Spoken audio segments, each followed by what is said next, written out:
Kamu pernah merasa hidupmu tiba-tiba membaik, masalah selesai, uang datang, semua terasa ringan. Tapi, setiap kali menatap cermin, kamu merasa ada yang berubah. Senyummu terasa bukan milikmu. Tatapan itu seperti sedang memperhatikanmu kembali. Dan pelan-pelan, kamu mulai sadar, itu bukan lagi kamu. Ada sesuatu yang sudah mengambil tempatmu, dan kamu tak bisa kembali. Selamat datang di cerita Adriana. Diam sejenak, tarik nafas. Karena cerita kali ini akan membuatmu bertanya, apa kabar wajahmu malam ini? Raras tidak pernah betah di keramaian. Ia tidak suka pesta, tidak suka suara ramai, bahkan detik jam dinding pun bisa membuatnya gelisah. Ia memilih tinggal sendiri di rumah peninggalan ibunya, yang berdiri di antara kebun jati dan semak tinggi. Rumah itu sepi, tapi tidak pernah benar-benar sunyi. Setiap pagi, Raras bangun lebih awal dari ayam, memasak air, menyapu halaman, mengelap jendela yang selalu berembun walau tak pernah hujan. Dan setiap malam, ia mandi, lama, diam, seolah tubuhnya sedang diampuni. Raras hidup dari menjahit pesanan orang-orang desa, tapi hampir tak ada yang datang lagi. Sebagian bilang rumahnya angker, sebagian lain hanya takut menatap matanya yang dingin. Mata yang seperti pernah melihat sesuatu, tapi memilih untuk diam. Ia pernah menikah, tapi tidak pernah benar-benar dicintai. Ia pernah percaya pada Tuhan, tapi sejak ibunya mati dengan mata terbuka, Raras lebih sering bicara pada pohon belakang rumah daripada ke langit. Ia tak pernah mengaku kesepian, tapi setiap malam tubuhnya mencari sesuatu yang tidak bisa disebut dengan nama, sesuatu yang bisa membuatnya merasa ada. Malam-malam pertama, tidak ada apa-apa. Raras masih mandi seperti biasa, menyalakan lampu minyak, membasuh tubuh pelan-pelan. Air masih dingin, tubuh masih berat. Tapi di hari keempat, embun di cermin tidak hilang walau sudah dilap. Dan saat ia berpaling, air di dalam bak tidak lagi memantulkan wajahnya. Ia mengira itu hanya capek atau lupa makan. Tapi besok paginya juga ada yang aneh di ruang tamu. Kursi rotan yang biasanya menghadap dinding, kini menghadap jendela. Dan jendela itu terbuka sedikit. Padahal setiap malam, ia selalu menguncinya 2 kali. Pagi itu juga, ada bunga kenanga jatuh di depan pintu. Bukan kelopak, tapi 1 tangkai penuh. Masih segar, dengan tali hitam melilit di batangnya. Tak ada yang mengaku meletakkannya, tapi baunya masuk sampai ke kamar tidur. Dan sejak itu, Raras mulai merasa aneh. Kadang ia merasa ada yang memperhatikan saat ia tidur, tapi bukan dari luar jendela, dari dalam tubuhnya sendiri. Tubuhnya jadi lebih ringan, tapi asing. Seperti rasa pakai baju orang lain, pas, tapi bukan milikmu. Tangannya jadi lebih halus, suaranya lebih lembut. Kulitnya seolah menyimpan cahaya.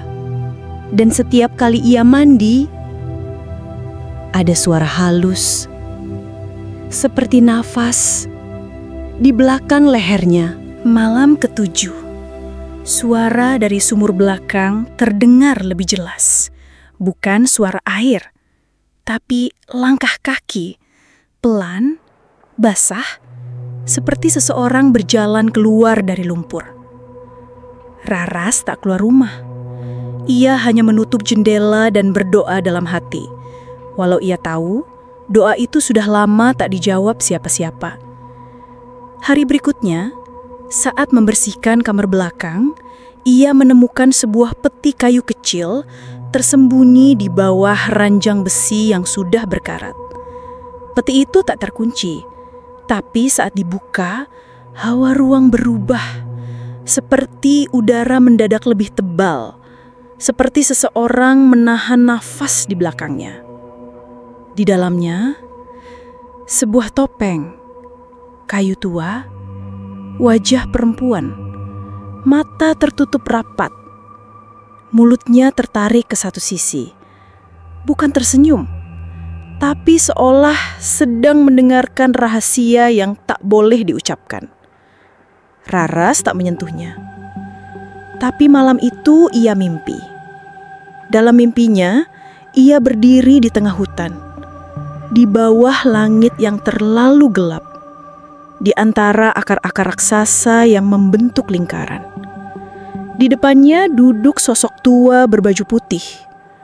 Ia tak bicara, hanya menatap Raras, lalu menunjuk ke dada kirinya.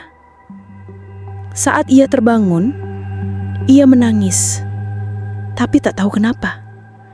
Dan di pagi harinya, topeng itu tak lagi di dalam peti, tapi sudah tergantung di dinding kamar mandi. Ia tinggal diam, karena entah kenapa, kehadiran topeng itu membuat rumah terasa lebih hangat, lebih hidup. Setelah topeng itu tergantung di kamar mandi, hari-hari terasa berbeda. Bukan hal besar, tapi cukup untuk membuat hidup terasa lebih ringan. Raras mulai bangun lebih segar.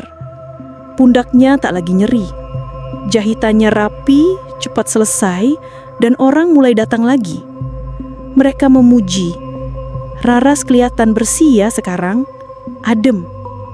Ada yang mulai menitip pesanan, ada yang datang hanya untuk ngobrol. Bahkan tukang sayur yang dulu jarang sapa, kini datang lebih pagi. Tapi Raras jarang menatap mata mereka. Karena setiap kali ia menatap, ada rasa seperti sedang mencuri sesuatu dari dalam diri orang itu. Malam hari jadi lebih sunyi. Tapi bukan sunyi biasa. Sunyi yang tebal. Sunyi yang seperti menyimpan sesuatu di balik tembok. Kadang lampu dapur tiba-tiba redup. Kadang cermin kamar berembun padahal tak ada air. Kadang bak mandi memantulkan cahaya, bukan dari lampu, tapi dari mata yang seperti sedang membuka perlahan.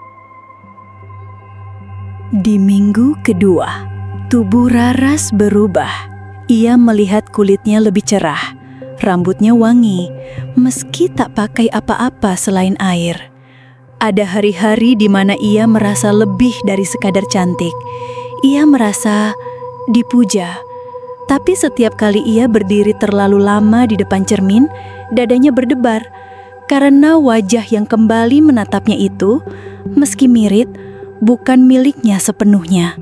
Dan tiap kali ia merasa senang, kabar buruk datang dari luar. Anak tetangga jatuh dari pohon. Nenek penjaga warung dilarikan ke puskesmas. Ayam-ayam di kandang belakang mati mendadak, satu persatu tiap malam Jumat. Tapi Raras tetap merasa ringan, terlalu ringan untuk tidak curiga.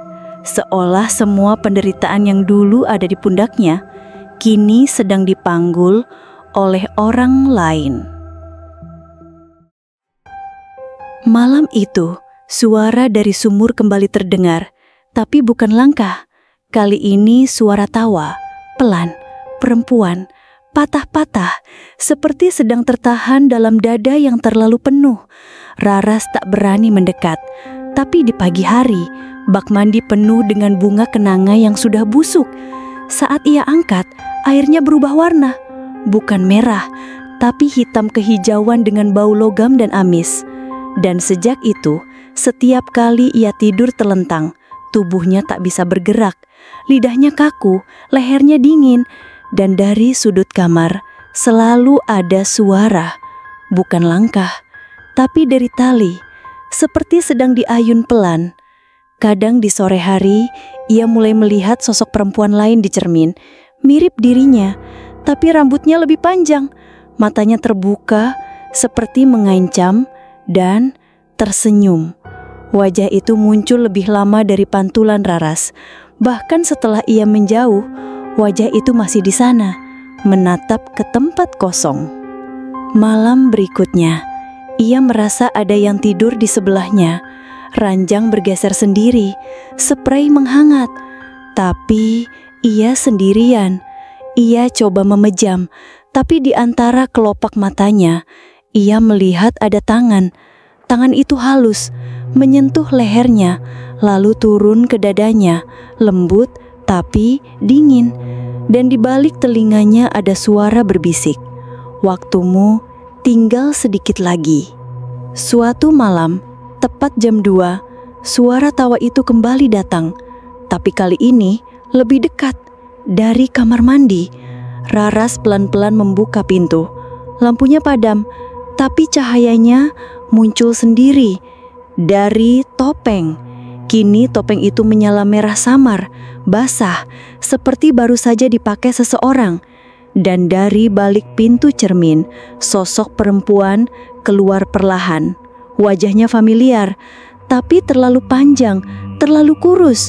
Mulutnya menganga, matanya penuh kabut. Ia merangkak ke arah Raras dan memeluknya.